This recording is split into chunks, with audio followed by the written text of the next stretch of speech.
ಕಬಿನಿ ಜಲಾನಯನ ಪ್ರದೇಶ ಮತ್ತು ಕೇರಳದ ವಯನಾಡು ಭಾಗದಲ್ಲಿ ವ್ಯಾಪಕ ಮಳೆ ಸುರಿತಾ ಇರುವ ಒಂದು ಕಾರಣದಿಂದಾಗಿ ಮೈಸೂರು ಜಿಲ್ಲೆ ಎಚ್.ಡಿ. ಕೋಟೆ ತಾಲೂಕಿನ ಬೀಚನಹಳ್ಳಿಯಲ್ಲಿರುವಂತಹ ಕಬಿನಿ ಜಲಾಶಯದ ಒಳಹರಿವಿನ ಪ್ರಮಾಣ ಹೆಚ್ಚಾಗಿರುವ ಒಂದು ಕಾರಣದಿಂದಾಗಿ ಕಬಿನಿ ಜಲಾಶಯದಿಂದ ಭಾರಿ ಪ್ರಮಾಣದ ನೀರನ್ನ ಕಪಿಲಾ ನದಿಗೆ ಬಿಡುಗಡೆ ಮಾಡಲಾಗ್ತಾ ಇದೆ.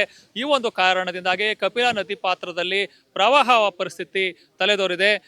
ಕಬಿನಿ ಜಲಾಶಯಕ್ಕೆ ಇಂದು 45,000 ಕ್ಯೂಸೆಕ್ಸ್ ಒಳ ಹರಿವು ಇದ್ದು, ಜಲಾಶಯದಿಂದ 50,000 ಕ್ಯೂಸೆಕ್ಸ್ ನೀರನ್ನ ಹೊರಬಿಡಲಾಗ್ತಾ ಇದೆ. ಈ ಒಂದು ಪರಿಣಾಮವಾಗಿ ಕಪಿಲಾ ನದಿ ಪಾತ್ರದ ಒಂದು ತಗ್ಗು ಪ್ರದೇಶಗಳು ಕೂಡ ಈಗ ಜಲಾವೃತವಾಗಿದ್ದಾವೆ. ಅದರಲ್ಲೂ ಪ್ರಮುಖವಾಗಿ ನಂಜನಗೂಡು ತಾಲೂಕಿನ ಬಹುತೇಕ ಭಾಗಗಳಲ್ಲಿ ಕಪಿಲಾ ನದಿ ಪಾತ್ರದಲ್ಲಿ ವ್ಯಾಪಕ ಪ್ರಮಾಣದ ಒಂದು ಬೆಳೆ ನಷ್ಟ ಇಲ್ಲಿ ಸಂಭವಿಸಿದೆ ಹೇಳ್ಬೋದು.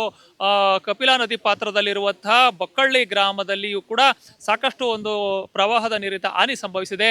ಈ ಒಂದು ಬೊಕ್ಕಳ್ಳಿ ಗ್ರಾಮದ ಒಂದು ಕಪಿಲಾ ನದಿ ತೀರದಲ್ಲಿರುವಂತಹ ರೈತರ ಜಮೀನುಗಳು ಮುಳುಗಡೆಯಾಗಿದ್ದಾವೆ. ತೆಂಗಿನ ತೋಟ ಆಗ್ಬೋದು, ಉದ್ದು, ಅಲಸಂದೆ, ಹೆಸರು ಬಿತ್ತನೆ ಮಾಡಿದಂತ ಜಮೀನು ಇಲ್ಲಿ ಮುಳುಗಡೆಯಾಗಿದೆ. ಸುಮಾರು ಬೊಕ್ಕಳ್ಳಿ ಗ್ರಾಮ ಒಂದರಲ್ಲೇ 750 ಎಕರೆಯಷ್ಟು ರೈತರ ಜಮೀನು ಈಗ ಮುಳುಗಡೆಯಾಗಿ ರೈತರು ಈಗ ಸಂಕಷ್ಟಕ್ಕೆ ಸಿಲುಕಿದ್ದಾರೆ. ಇನ್ನು ಈ ಒಂದು ಬೊಕ್ಕಳ್ಳಿ ಗ್ರಾಮಕ್ಕೂ ಕೂಡ ಕಪಿಲಾ ನದಿಯ ಪ್ರವಾಹದ ನೀರು ನುಗ್ಗಿದ ಒಂದು ಕಾರಣದಿಂದಾಗಿ ಸುಮಾರು 36 ಮನೆಗಳ ಒಂದು ಕುಟುಂಬಸ್ಥರನ್ನ ಒಂದು ಕಾಳಜಿ ಕೇಂದ್ರಗಳಿಗೆ ಸ್ಥಳಾಂತರ ಮಾಡಿ ಅಲ್ಲಿ ಅವ್ರಿಗೆ ಊಟ ಮತ್ತು ವಸತಿಯ ಒಂದು ವ್ಯವಸ್ಥೆಯನ್ನ ಮಾಡಲಾಗಿದೆ. ಕಪಿಲಾ ನದಿ ತೀರದಲ್ಲಿರುವಂತಹ ಈ ಬೊಕ್ಕಳ್ಳಿ ಗ್ರಾಮ ಒಂದು ಪ್ರವಾಹ ಪರಿಸ್ಥಿತಿ ಉಂಟಾದಂತ ಸಂದರ್ಭದಲ್ಲಿಯೂ ಕೂಡ ಸಂಕಷ್ಟವನ್ನು ಎದುರಿಸ್ತಾ ಬಂದಿದೆ. ಈ ಒಂದು ಹಿನ್ನೆಲೆಯಲ್ಲಿ ಈ ಭಾಗದ ಜನತೆ ಕೂಡ ನಮಗೆ ಒಂದು ಶಾಶ್ವತವಾದ ಒಂದು ಪರಿಹಾರವನ್ನ ಕಲ್ಪಿಸಿಕೊಡ್ಬೇಕು ಅನ್ನೋ ಒಂದು ಆಗ್ರಹವನ್ನ ಮಾಡ್ಕೊಂಡು ಬಂದಿದ್ದಾರೆ. ಆದ್ರೂ ಕೂಡ ಈ ಒಂದು ನಿಟ್ಟಿನಲ್ಲಿ ಯಾವುದೇ ಒಂದು ರೀತಿಯ ಪ್ರಯೋಜನ ಆಗಿಲ್ಲ. ಈ ನಾವು ನೋಡ್ತೀವಿ, ಇಲ್ಲ ಕಪಿಲಾ ನದಿ ತೀರದಲ್ಲಿರುವಂತಹ ಈ ಬೊಕ್ಕಳ್ಳಿ ಗ್ರಾಮದ ಈ ಮನೆಯೂ ಕೂಡ ಸಾಕಷ್ಟು ಒಂದು ರೀತಿ ಬಹುತೇಕ ಮುಳುಗಿತ್ತು. ಆದ್ರೆ ಈಗ ಪ್ರವಾಹದ ನೀರು ಕಡಿಮೆಯಾದ ನಂತರ ಇಲ್ಲಿ ಈಗ ನೀರಿನ ಮಟ್ಟ ಇಳಿಕೆಯಾಗಿದೆ. ಆದ್ರೂ ಕೂಡ ಇಲ್ಲಿ ರೈತರ ಮನೆಗೆ ಹೊಂದಿಕೊಂಡಂತೆ ಇರುವಂತಹ ಜಮೀನಿನಲ್ಲಿ ಈಗಲೂ ಕೂಡ ನೀರು ನಿಂತಿದೆ. ಇಲ್ಲಿ ಸದ್ಯಕ್ಕೆ ಇಲ್ಲಿ ಯಾವುದೇ ರೀತಿ ವ್ಯವಸಾಯವನ್ನು ಮಾಡೋದಕ್ಕೂ ಆಗೋದಿಲ್ಲ, ಅಂತಹ ಪರಿಸ್ಥಿತಿ ಇಲ್ಲಿ ನಿರ್ಮಾಣ ಆಗಿದೆ.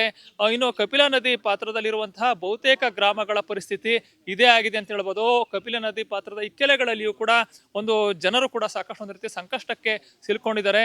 ಈ ಒಂದು ಹಿನ್ನೆಲೆಯಲ್ಲಿ ಜಿಲ್ಲಾಡಳಿತವು ಕೂಡ ಒಂದು ಪ್ರವಾಹ ಪರಿಸ್ಥಿತಿಯನ್ನು ಎದುರಿಸೋದಕ್ಕೆ ಸಾಕಷ್ಟು ಒಂದು ರೀತಿ ಸಿದ್ಧತೆಯನ್ನು ಮಾಡಿಕೊಂಡಿದೆ. ಒಟ್ಟಾರೆಯಾಗಿ ಕಪಿಲಾ ನದಿ ಈಗ ಉಕ್ಕಿ ಹರಿತಾ ಇರುವ ಒಂದು ಕಾರಣದಿಂದಾಗಿ ಆ ಒಂದು ನದಿ ಪಾತ್ರದಲ್ಲಿ ಒಂದು ವ್ಯಾಪಕ ಪ್ರಮಾಣದಲ್ಲಿ ಹಾನಿ ಸಂಭವಿಸಿದೆ. ಇದನ್ನ ಪ್ರವಾಹ ಪರಿಸ್ಥಿತಿಯನ್ನು ಎದುರಿಸೋದಕ್ಕೆ ಈಗ ಜಿಲ್ಲಾಡಳಿತವು ಕೂಡ ಎಲ್ಲ ವ್ಯವಸ್ಥೆಯನ್ನು ಮಾಡಿಕೊಂಡಿದೆ. ಅದರಲ್ಲೂ ಪ್ರಮುಖವಾಗಿ ಒಂದು ಬೊಕ್ಕಳ್ಳಿ ಗ್ರಾಮ ಸೇರಿದಂತೆ ಕಪಿಲಾ ನದಿ ಪಾತ್ರದಲ್ಲಿರುವಂತಹ ಗ್ರಾಮಗಳಲ್ಲಿ ಒಂದು ಪ್ರವಾಹದಿಂದ ಆಗಿರುವಂತಹ ಹಾನಿಯ ಅಂದಾಜನ್ನು ಮಾಡಿರುವಂತಹ ಜಿಲ್ಲಾಡಳಿತ ಈ ಭಾಗದ ಜನರಿಗೆ ಒಂದು ಕಾಳಜಿ ಕೇಂದ್ರಗಳಲ್ಲಿ ಆಶ್ರಯವನ್ನು ಕಲ್ಪಿಸುವ ಮುಖಾಂತರ ಈಗ ಮುನ್ನೆಚ್ಚರಿಕಾ ಕ್ರಮಗಳನ್ನ ಕೈಗೊಂಡಿದೆ ಅಂತ ಹೇಳ್ಬೋದು. ಕ್ಯಾಮ್ರಾ ಪರ್ಸನ್ ಅರ್ಜುನ್ ಜೊತೆ ರಂಗಸ್ವಾಮಿ, ಪ್ರತಿದಿನ ನ್ಯೂಸ್, ನಂಜನಗೂಡಿನಿಂದ.